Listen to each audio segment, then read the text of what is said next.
अनुशीलन समिति, converting sea water to portable water, मतलब कि समंदर के पानी को किस तरीके से पिया जा सकता है, और लो टेम्परेचर थर्मल डीसैलिनेशन टेक्नोलॉजी। क्या है ये सारे करंट अफेयर्स जो न्यूज में रहे हैं और पार्लियामेंट में सारे के सारे मुद्दे उठे थे, डिटेल में डिस्कस करने वाले हैं प्री मेंस इंटरव्यू के पॉइंट ऑफ व्यू से। हिस्ट्री और साइंस एंड टेक के ऊपर आज ज्यादा फोकस रहेगा अपने करंट अफेयर्स के वीडियो में। अनअकैडमी में सब्सक्राइब करने के लिए यूजर रेफरल कोड मदद गुप्ता 20% डिस्काउंट के लिए अनअकैडमी का अनलॉक 20 ऑफर चालू है, जहां पे अगर आप ये रेफरल कोड यूज कर रहे हैं 29 जुलाई तक तो आपको 20% का ऑफ मिलेगा। और डिस्क्रिप्शन बॉक्स में टेलीग्राम चैनल का लिंक दिया, डू ज्वाइन दैट। साथ में 29 जुलाई तक अनलॉक 20 ऑफर चालू है। ऑल्सो कॉम्बैट हमारा अब होने वाला है नेक्स्ट संडे, दैट इज 31 जुलाई को। Do attempt that. 28 जुलाई से नए बैच शुरू हो रहे हैं इंग्लिश, हिंदी और बायलिंगुअल में कंप्लीट सिलेबस के लिए। अनअकैडमी के notes, comprehensive notes along with PYQs, pre और मेंस के माइंड मैप्स, सब कुछ एक जगह पे आपको मिलेगा। ऑल्सो ऑप्शनल के बैचेस शुरू हो चुके हैं इंग्लिश, हिंदी, बायलिंगुअल में। अनअकैडमी की एब्सोल्युटली फ्री सीरीज चल रही है, that is legends wisdom series, जहां पे अनअकैडमी के टॉप एजुकेटर्स आपको अलग अलग मुद्दों के बारे में एक्सप्लेन करेंगे कि प्रिपरेशन को स्मूथ कैसे बनाया जा सकता है। So do subscribe to Unacademy using the referral code मदद गुप्ता। सबसे पहला मुद्दा है अनुशीलन समिति। अब आप कहेंगे कि ये हिस्ट्री का मुद्दा अचानक से करंट अफेयर्स में कैसे आ गया। हमारे जो एजुकेशन मिनिस्टर हैं वो आजादी का अमृत महोत्सव मना रहे थे। आजादी का अमृत महोत्सव आपको पता ही है कि हमारी आजादी के 75 ईयर्स पूरे होने वाले हैं, तो भारत सरकार उसको काफी जोर शोर से मना रही है। उसी दौरान हमारे जो एजुकेशन मिनिस्टर हैं वो बंगाल गए और वहां पे उन्होंने जब आजादी का अमृत महोत्सव मना रहे थे तो अनुशीलन समिति के बारे में उन्होंने काफी बातें करी।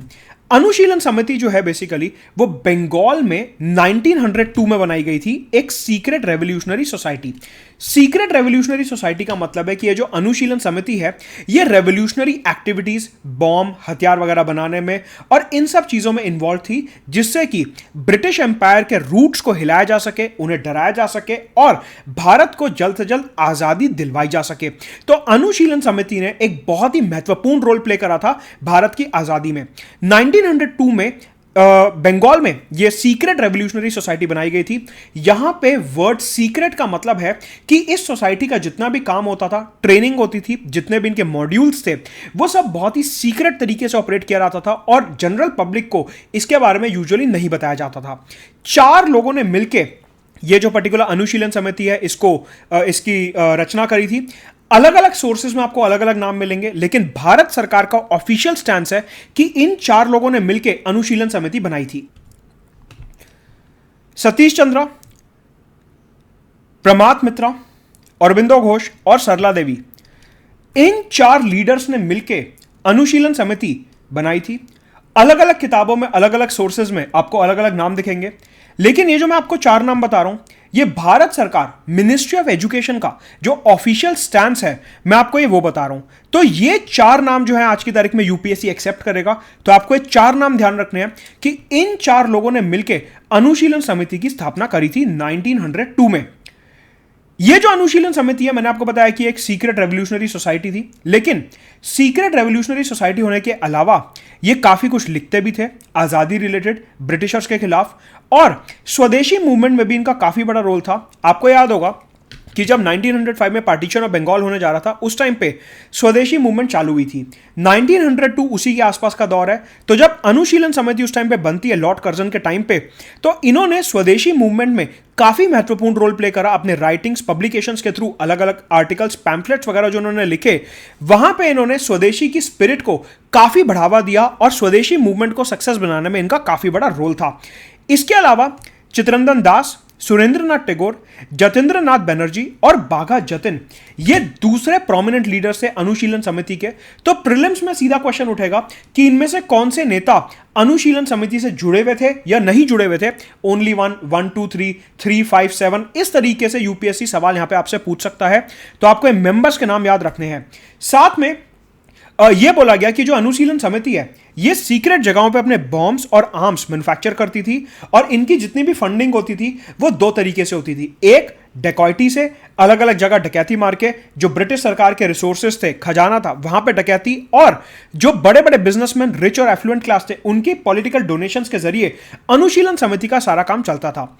हमारे एजुकेशन मिनिस्टर ने अमृत महोत्सव के मौके पे ये बोला कि हमारा जो नेशनल करिकुलम फ्रेमवर्क बन रहा है, मतलब कि जो नई एनसीईआरटी की किताबें आ रही हैं, उसमें अनुशीलन समिति के ऊपर स्पेशल फोकस होना चाहिए, क्योंकि इन्होंने हमारी नेशनल मूवमेंट का काफी इंपॉर्टेंट रोल प्ले करा था। तो आने वाले हमारी जनरेशन को, हमारे स्टूडेंट्स को इस समिति के बारे में ज्यादा से ज्यादा पता होना चाहिए। तो नेशनल करिकुलम फ्रेमवर्क जो आने वाला है, जो नई एनसीईआरटीज आने वाली हैं, उसमें अनुशीलन समिति के ऊपर हमारे को काफी कुछ देखने को मिलेगा। तो प्रीलिम्स और मेंस के पॉइंट ऑफ व्यू से काफी इंपॉर्टेंट हो जाता है।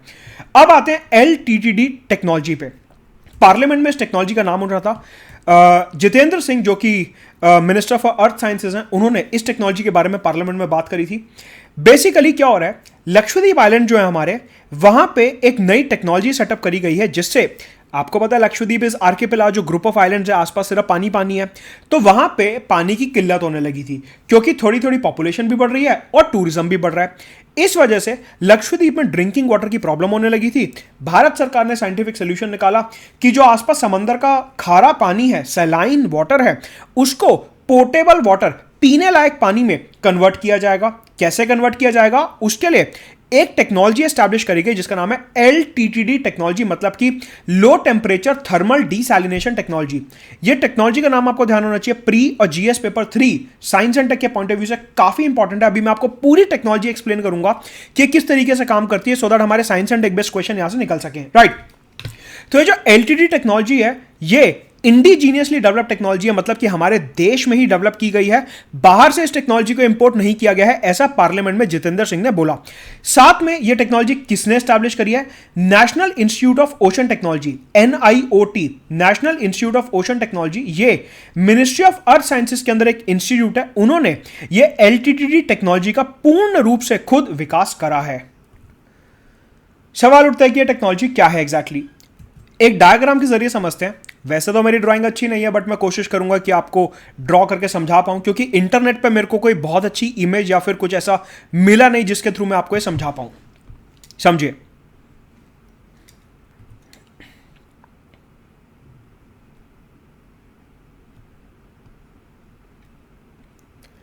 यह समंदर का पानी है जिसमें मल्टीपल लेयर्स होती हैं, और बेसिक फिजिक्स हमारे को बताती है कि जो सबसे ऊपर वाली लेयर होती है, इनका टेम्परेचर ज्यादा होता है। मतलब कि ये जो सरफेस वाली लेयर है, ये जो सरफेस लेयर होती है,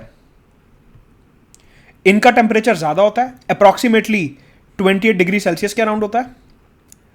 और जैसे जैसे हम नीचे जाते हैं, टेम्परेचर जो है कम होता रहता है। मतलब कि ऊपर जो है पानी गर्म है, और जैसे जैसे हम नीचे जाते हैं, हमारे को ठंडा पानी देखने को मिलता है। वी गेट कोल्ड वाटर, जिसका टेम्परेचर अप्रॉक्सीमेटली 13 डिग्री सेल्सियस के अराउंड होता है, एक पर्टिकुलर डेप्थ पे। उसके नीचे जाएंगे तो और ठंडा हो जाएगा, बट मैं एक पर्टिकुलर डेप्थ की बात कर रहा हूं।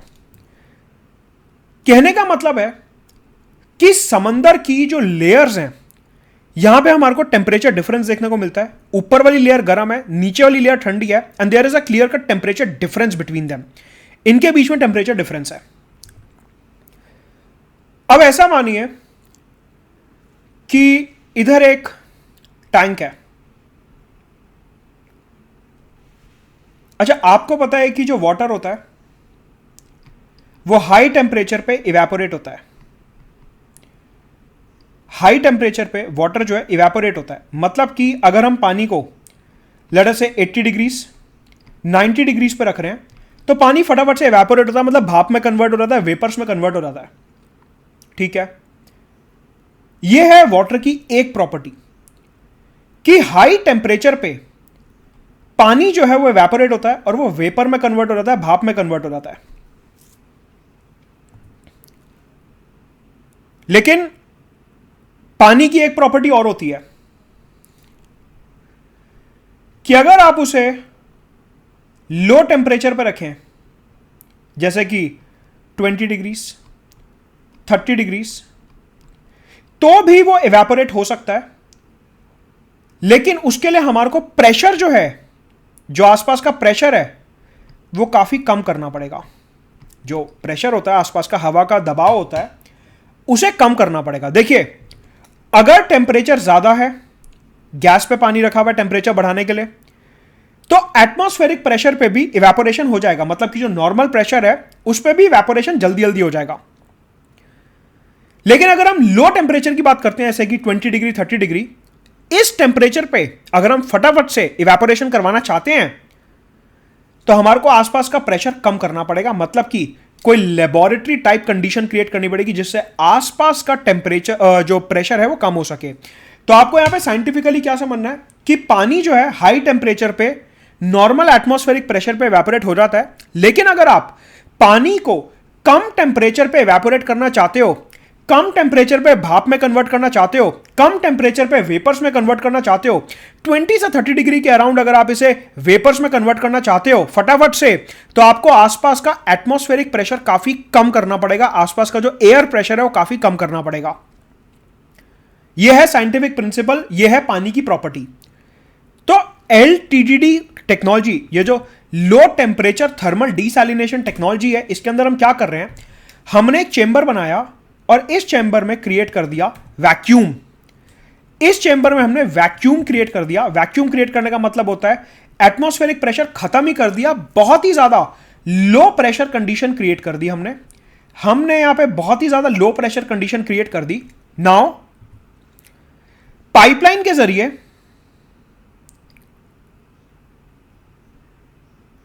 ये जो पानी है 28 डिग्री वाला, इसको यहां पाइपलाइन के जरिए इस वैक्यूम चेंबर में भेजा जाएगा।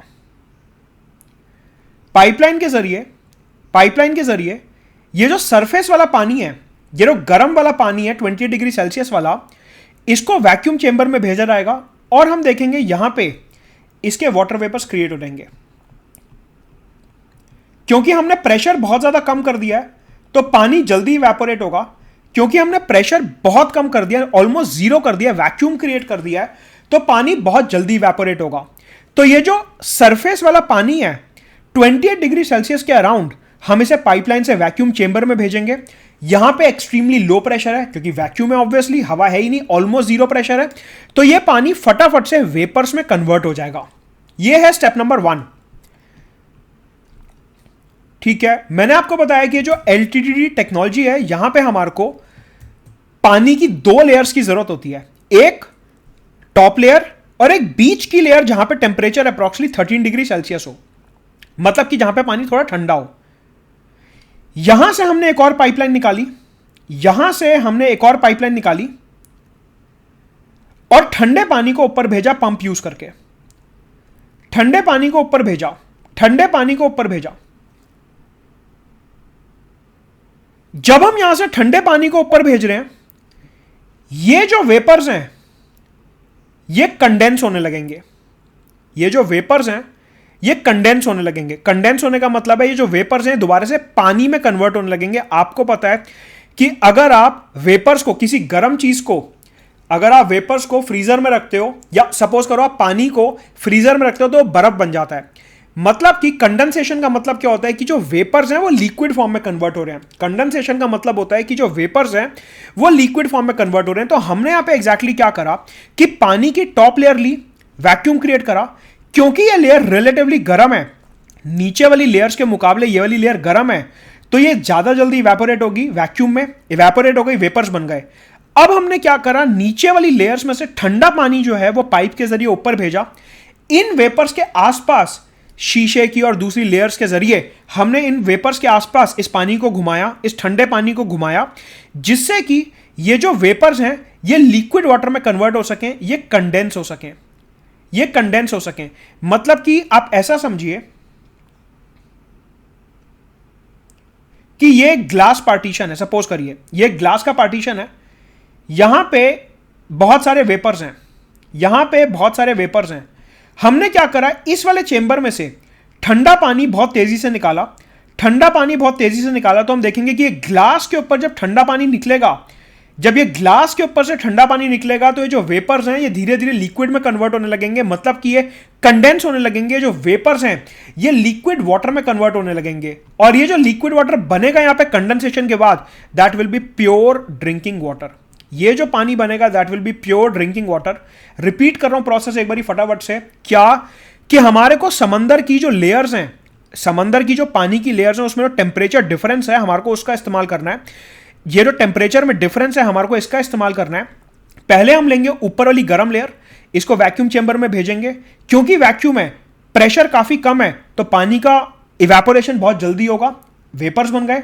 फिर हमने नीचे वाली लेयर्स में से ठंडा पानी पाइपलाइन के जरिए ऊपर भेजा और उसे हमने कंडेंस करवाया, क्योंकि ठंडा पानी है। मैंने यहां पे आपको डेमोन्स्ट्रेट करा कि ठंडा पानी जब आप ग्लास के पास से निकालते हो तो फिर ये जो वेपर्स होते हैं ये पानी में कन्वर्ट होने लगते हैं।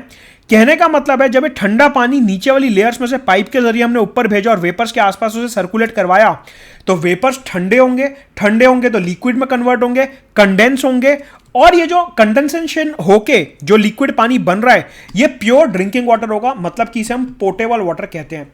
तो ये जो पूरी की पूरी LTD टेक्नोलॉजी है, ये जो पूरी की पूरी लो टेम्परेचर थर्मल डिसैलिनेशन टेक्नोलॉजी है, ये 2-3 प्रिंसिपल्स पे काम करती है। पहला कि पानी की लेयर्स के बीच में टेम्परेचर डिफरेंस होना चाहिए, काफी सिग्निफिकेंट। भारत सरकार का ऐसा मानना है, पार्लियामेंट में जितेंद्र सिंह ने यह बोला कि पानी की लेयर्स के बीच में कम से कम हमारे को 15 डिग्री सेल्सियस का डिफरेंस चाहिए, तभी यह टेक्नोलॉजी अच्छे से काम कर पाएगी। कि मतलब लक्षद्वीप के पास अगर हम देखें तो टॉप लेयर का टेम्परेचर 28 डिग्री के अराउंड है, नीचे लेयर्स का टेम्परेचर 13 डिग्री तक जा रहा है, मतलब कि इनके बीच में 15 डिग्री का हमारे को डिफरेंस मिल रहा है। तो राज्यसभा में जितेंद्र सिंह ने बोला कि अगर पानी की लेयर्स के बीच में हमारे को 15 डिग्री का डिफरेंस मिल जाता है तो ये काफी बेनिफिशियल टेक्नोलॉजी बन जाती है। तो ये जो टेक्नोलॉजी है ये एक यूज कर रही है पानी की लेयर्स के बीच में टेम्परेचर डिफरेंस। दूसरा, पानी की इस प्रॉपर्टी का इस्तेमाल किया जा रहा है कि लो प्रेशर पे जो इवेपोरेशन होता है काफी जल्दी होता है, इसीलिए हमने वैक्यूम चेंबर क्रिएट करके गर्म पानी को वहां भेजा जिससे कि इवेपोरेशन जल्दी हो, और फिर नीचे वाली लेयर्स का ठंडा पानी इस्तेमाल करके हमने कंडेंसेशन करवाया जिससे कि वेपर्स जो है वो पोर्टेबल लिक्विड वाटर में कन्वर्ट हो सके। राइट। तो यूजुअली 15 डिग्रीज पे ये टेक्नोलॉजी बेस्ट काम करती है, लेकिन कुछ साइंटिस्ट का मानना है कि कम टेम्परेचर पे भी काम करेगी, मतलब कि अगर टेम्परेचर डिफरेंस 10 डिग्रीज का है तो भी ये काम करेगी। बट अदरवाइज पार्लियामेंट में भारत सरकार का ऑफिशियल स्टैंड ये है कि ये टेक्नोलॉजी LTD टेक्नोलॉजी बेस्ट काम तब करेगी जब 2 लेयर्स के बीच में 15 डिग्री का टेम्परेचर डिफरेंस रहेगा। ये है अपना साइंस एंड टेक का आज का अपना बहुत इंपॉर्टेंट करंट अफेयर, जहां से प्री और मेंस के सीए सवाल निकलते हैं। नीचे डिस्क्रिप्शन बॉक्स में टेलीग्राम चैनल का लिंक दिया, डू ज्वाइन दैट।